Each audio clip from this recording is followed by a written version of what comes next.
Alrighty, welcome to part 3 on parental abuse, episode 36 of Healthcare Knowledge Exchange. Welcome, everyone. Alright, so let's continue. Cognitive development, physiological and behavioral outcomes of childhood and also adult abuse or coming from parents or siblings. There's a long history of research exploring the effect of child abuse or neglect on cognitive development. Studies have examined executive functioning and attention as well as academic achievement, as well as behavioral issues are also cited. So executive functioning and attention also present in ADHD and a lot of other mental health disorders, whatever you call it. And ADHD, obviously, executive functioning is one of the biggest things that you should work on with medication as well as CBT and talking to your psychiatrist, psychotherapist, or your doctor and make sure they know everything that you're going through, or else why would you even go to them in the first place, right?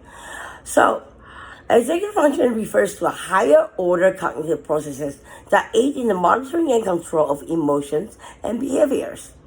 Included among executive functions are holding information in the working memory, inhibiting impulses, planning, sustaining attention, amid distraction, and flexibility shifting attention to achieve goals. Executive functioning abilities develop rapidly between the age of 3 and 6, but continue to develop through at least the second decade of the life. So it doesn't matter if you're getting abused by your parents, bullied by your parents when you're a kid, lasting to the adult, it doesn't really matter. It's there, and it's sad that we have to do this because everybody would say, you know what, nobody is going to change. So you have to be the one that change. Well, why do we have to carry on this burden of having to change for anyone and not them, right? Because they're not going to change. Well, then why should I change? I'm gullible. I trust people. But that's my mistake. I'm not going to change. And I decided I'm not going to change.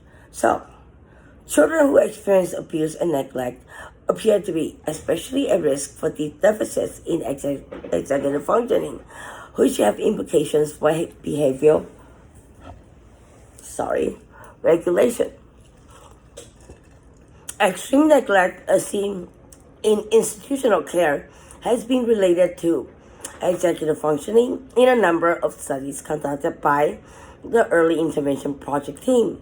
For example, they also found that children who were randomly assigned to foster care, oh my God, I have so much to say about foster care. I'm not a foster kid, obviously, but the system is broken. Foster care people, they go through a lot. As kids, they have to be on their own. They have to go from places to places. There's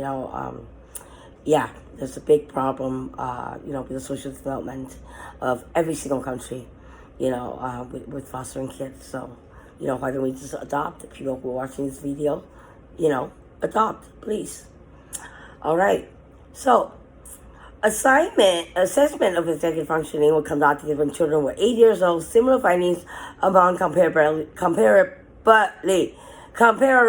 I cannot speak today, age internationally adopted children have been reported. These findings suggest extreme forms of neglect may interfere with the development of neurological and executive functioning. Problems in regulating attention has been found by one of the most striking deficits seen among children who have experienced severe early deprivation in institutional settings. They found that problems with inattention or overactivity were more pronounced among children who had experienced early institutional care than among those who had been adopted internationally without early institutional care.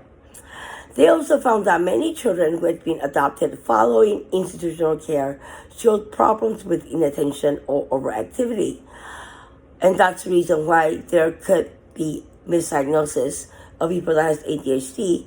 And the number of ADHD kids in North America has risen by more than 30% in the past 5 to 10 years alone.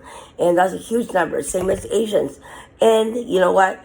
it doesn't mean that you have ADHD. Like, I was tested by a psychologist, and that's a legal document that's able to use for all of your exams, like your MCAT, your LSAT, university exams, and all that stuff.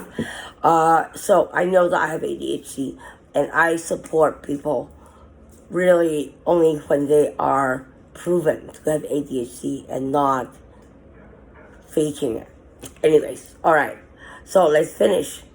The assessment of executive functioning, problem regulating, blah, blah, blah, blah, blah. I'm done. All right, take care.